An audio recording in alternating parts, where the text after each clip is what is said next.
Olá, muito bom dia para você. Hoje é terça-feira, 28 de maio. O 6 Horas Notícias está no ar. A gente começa falando aí das 57 mortes confirmadas pela Secretaria de Administração Penitenciária, né? Ontem, mais uma vez, foi um dia muito complicado, principalmente para familiares dos detentos que permaneceram no Instituto Médico Legal à espera da liberação dos corpos, que demorou a tarde inteira. A gente vê no VT.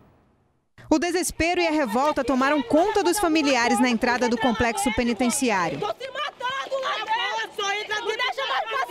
Sem saber o que estava acontecendo nas unidades prisionais, eles fecharam a estrada e colocaram fogo em garrafas PETs e galhos de árvore. Com a BR-174 bloqueada, motoristas se revoltaram e até entraram em luta corporal com as mulheres que lideravam o protesto. Uma carreta ultrapassou a barreira e quase atropelou os manifestantes. Uma mulher foi atendida pela unidade móvel de saúde, mas passa bem. Uma possível rebelião começou por volta de 1h da tarde desta segunda-feira. Familiares ficaram apreensivos para saber notícias de quem está lá dentro. Quero saber a notícia do meu filho, né? Não estou lutando só pelo meu, tem muitas mães também aflitas, né? Como eu estou aflita, tem muitas das mães também aflitas aí. Aí a gente está querendo só uma resposta, né? No fim da tarde, o capitão Holanda, da Força Nacional, não tinha confirmado a possível rebelião no Instituto Penal Antônio Trindade. As unidades policiais especializadas da Polícia Militar do Amazonas estão fazendo a contenção, tá ok? E controlando o que ocorreu, tá ok? Nomes, o que ocorreu, a gente vai passar posteriormente quando a gente tiver tudo dentro da normalidade para informar a população de uma forma geral. Em nota enviada durante a tarde, a Secretaria de Administração Penitenciária confirmou apenas 10 mortes por enforcamento em 3 presídios da capital. As unidades estão passando por revistas. Estão sendo contabilizados os números de mortos, que podem passar dos 40. E passaram, né? A May Chapiama está a caminho do Instituto Médico Legal e a gente vai com ela agora falar ao vivo para saber novas informações. Muito bom dia, May!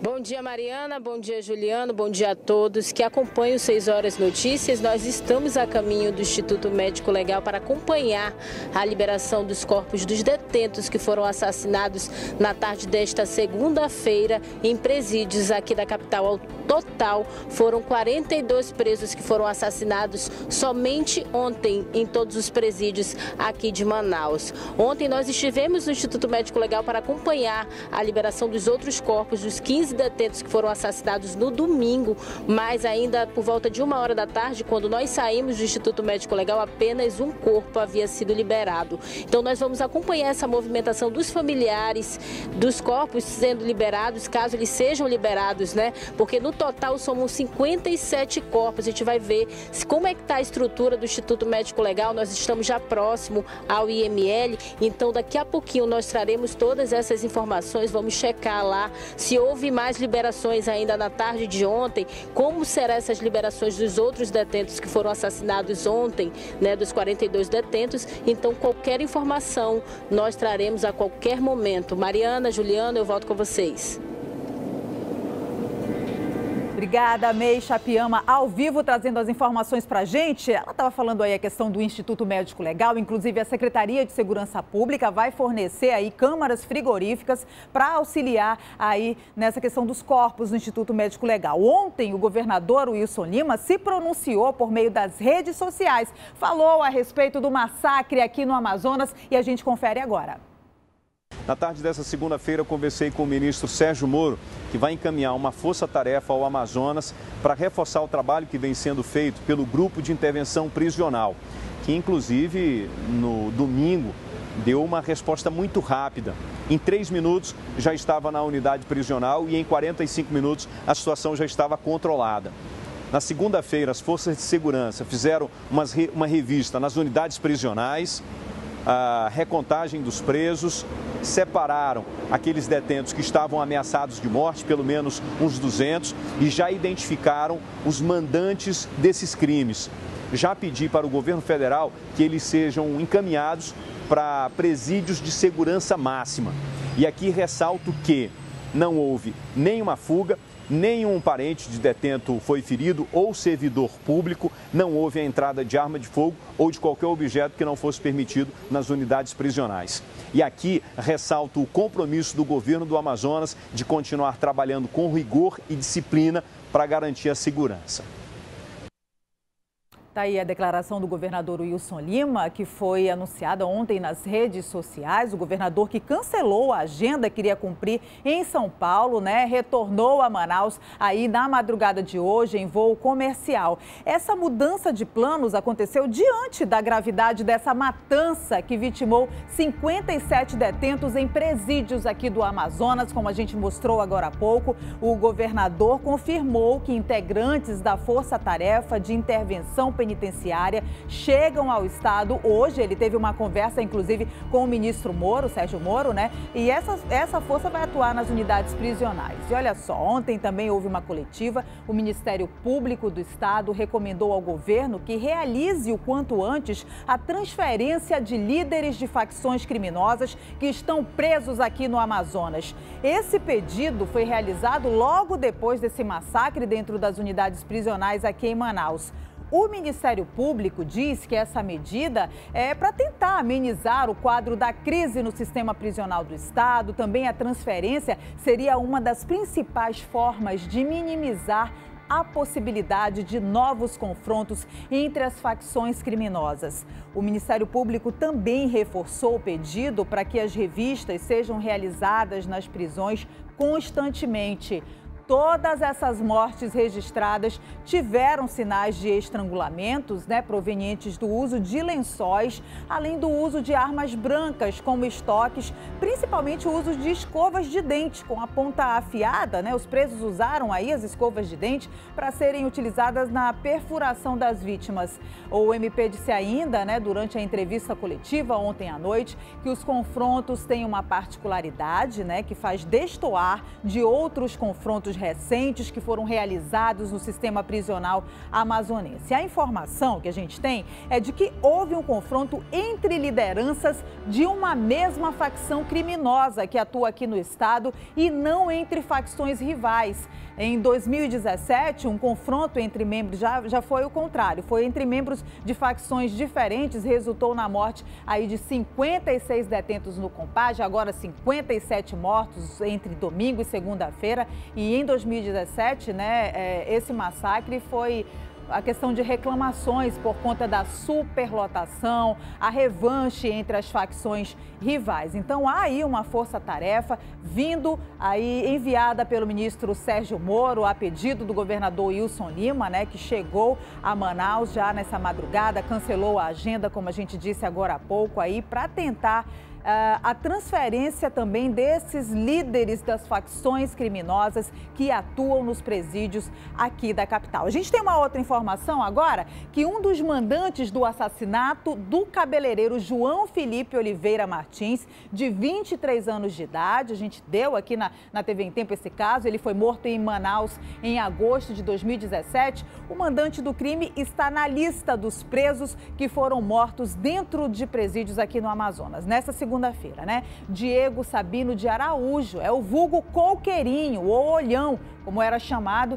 Ele estava preso no Centro de Detenção Provisória Masculino 1 e foi um dos 5 internos mortos dentro dessa unidade, né? Para relembrar, no dia do assassinato de João Felipe, o Diego foi quem efetuou os 4 disparos que mataram o cabeleireiro em um salão de luxo aqui no Vieira Alves, na zona centro-sul aqui da capital. Na época eu acompanhei esse caso junto com o cinegrafista Daniel Melo e foi um crime brutal, né? O cabeleireiro estava ali no seu momento de trabalho quando entraram aí esses criminosos para tentar assaltar o salão de beleza, né? Houve pânico no local e, infelizmente, o cabeleireiro foi assassinado. Olha só, no Instituto Médico Legal, muitos familiares esperavam, né, pela chegada dos corpos. Ontem foi um dia realmente bem complicado por lá e a liberação demorou a tarde inteira, entrou pela noite. A gente deu ontem também no Jornal em Tempo.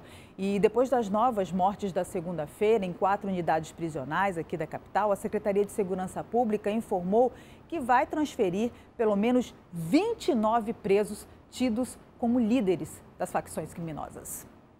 Familiares dos detentos não paravam de chegar ao Instituto Médico Legal de Manaus para reconhecimento dos corpos. Mas a liberação só pode começar após 24 horas, segundo o Departamento de Polícia Técnico-Científica. O trabalho de hoje será apenas para recolher as informações junto com os familiares. Tá? A necrópsia será realizada, mas posteriormente, com as informações obtidas com os familiares, nós vamos fazer a identificação de cada corpo, porque é uma situação atípica. Este foi o segundo dia de motim em cadeias do Amazonas. Só nesta segunda-feira, 40 detentos foram mortos dentro das unidades, todos por asfixia e agressões físicas, segundo a polícia. No domingo, outros 15 foram assassinados no complexo penitenciário Anísio Jubim, o maior presídio do estado. Familiares dos presos protestaram. Depois das novas mortes desta segunda-feira em 4 unidades prisionais aqui da capital, a Secretaria de Segurança Pública informou que vai transferir pelo menos 29 presos que atuam como líderes de facções criminosas de dentro da cadeia. A nova chacina fez com que o Ministério Público se manifestasse para apurar as mortes. O Ministério Público instaurou 2 procedimentos, um de acompanhamento e um investigatório criminal. E no bojo desses procedimentos, o Ministério Público emitiu recomendação ao governo do estado com indicativos de ações que, no nosso ponto de vista, devem ser tomadas, devem ser levadas a efeito pelo governo do estado. A Secretaria de Administração Penitenciária decretou intervenção em todo o sistema prisional do Amazonas. As visitas aos presídios estão suspensas. O Ministério da Justiça e Segurança Pública confirmou que vai enviar uma força-tarefa de intervenção penitenciária para atuar em Manaus, a pedido do governo do estado. As mortes foram no mesmo presídio onde aconteceu uma rebelião no dia 1º de janeiro de 2017. Uma briga entre facções rivais terminou em um massacre. 56 presos foram assassinados dentro do presídio. A rebelião durou 17 horas. 12 agentes penitenciários foram feitos reféns. Quem cuida dos presídios é uma empresa terceirizada. Olha só, o contrato de quase 200 milhões de reais com a Humanizare é um dos fatores que mais chama a atenção. A falta de fiscalização nos presídios mostra, como a gente mostrou aí nas reportagens, a fragilidade do sistema penitenciário aqui no Amazonas. Em 2017, um levantamento foi realizado pelo Tribunal de Contas do Estado, apontando que o governo do Amazonas pagava à Humanizare pouco mais de R$ 4.700 por mês, minha gente, por preso que está no Compage. Olha só, o salário mínimo é mais ou menos R$ 1.000 e cada preso custa mais de R$ 4.000, enquanto a média no Brasil é de R$ 2.400, que também é muita coisa. A Humanizare administra 5 presídios do Amazonas e a Multisserviços Administrativos, a Penitenciária Feminina de Manaus. Juntas, elas receberam R$ 400 milhões em 2016 do governo do Amazonas, conforme uma apuração preliminar do Ministério Público. O estado gasta 3 vezes mais do que São Paulo, que tem a maior população carcerária do Brasil.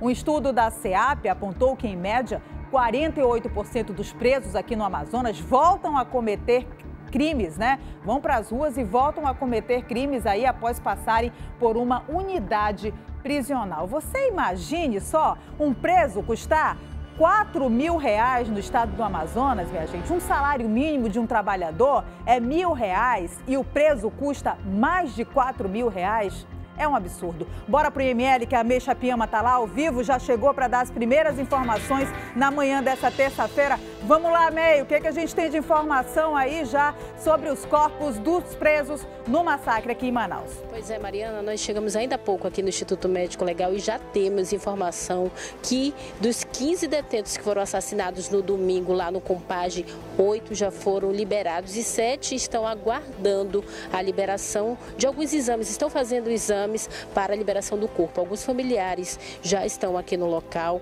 aguardando essa liberação. Os outros 42 corpos que chegaram aqui estão em uma câmara frigorífica, em um caminhão que foi cedido pelo governo do estado. Nenhum desses corpos, nenhum deles foram liberados. Apenas 8 dos 15 corpos que foram assassinados no domingo lá no Compage. E os outros 7 estão aguardando. Eu acredito que depois desses 7, da liberação dos 7 corpos que ainda faltam dos 15, é que vai começar os trabalhos nos outros 42 corpos, nos outros presídios, nas mortes que aconteceram aconteceram na tarde de ontem. Mas nós vamos continuar acompanhando. Qualquer informação nós traremos a qualquer momento. Mariana, eu volto com você. Obrigada, May Chapiama, ao vivo. Daqui a pouco a gente volta contigo aí no Instituto Médico Legal. A gente tem uma informação aqui, gente, que aqui no Amazonas, em 2018... praticamente 3.400 presos voltaram a cometer crimes no estado depois de já terem passado por uma unidade prisional aqui no Amazonas. Ou seja, com todo esse gasto que eu falei agora há pouco, mais de R$4.000 que custa um preço no Amazonas, né? Não existe um trabalho aí de recuperação desses detentos aqui na capital, né? Eles ficam muitas vezes ali amontoados nas celas, né? O que falta? Por que eles não trabalham dentro dos presídios, né? Por que não há aí fazer uma horta comunitária, uma padaria, trabalhar dentro do presídio? Tem que se sustentar, o preso tem que se sustentar. A gente vai mostrar agora uma matéria. Nessa noite, 3 pessoas foram mortas a tiros lá na zona norte da capital. Em um dos casos, a vítima foi perseguida e assassinada ao invadir um apartamento no Viver Melhor. A primeira morte aconteceu na esquina das ruas Circular 5 com Itaetê, no conjunto Mutirão, na zona norte de Manaus. Um homem conhecido por roubos no bairro foi executado a tiros por um justiceiro. A vítima ainda não foi identificada. O segundo caso ocorreu perto dali, na Avenida Altasmirim, no mesmo bairro. Um outro homem, que também não foi identificado, foi morto com 3 tiros no estacionamento deste supermercado. A vítima estava na companhia de uma segunda pessoa, que foi baleada, mas conseguiu fugir dos assassinos. E no Viver Melhor, um rapaz foi perseguido e enforcado dentro de um dos apartamentos do residencial. Um grupo de uma facção rival é suspeito do crime. A gente está fazendo todos os procedimentos aqui dentro do Viver Melhor, a pedido do comandante-geral. Estamos fazendo toda essa segurança aqui dentro. O rapaz segue sem identificação no IML. Segundo a polícia, os assassinatos dessa noite não têm relação alguma com as mortes ocorridas dentro das unidades prisionais aqui de Manaus. Ao contrário do que foi compartilhado em redes sociais, os homicídios e tentativas não podem ser associados aos massacres e também a toques de recolher. Não para por aí não, tiveram mais ocorrências na noite desta segunda-feira, entre segunda e terça. A gente volta ao vivo com a May Chapiama. Bota lá na tela para mim, Gisele, por favor, para a gente saber o que aconteceu aí nessa madrugada, May. Tá ruim o sinal? A gente volta com a May daqui a pouquinho, é isso? A gente vai chamar um rápido intervalo, não sai daí não que a gente volta já já.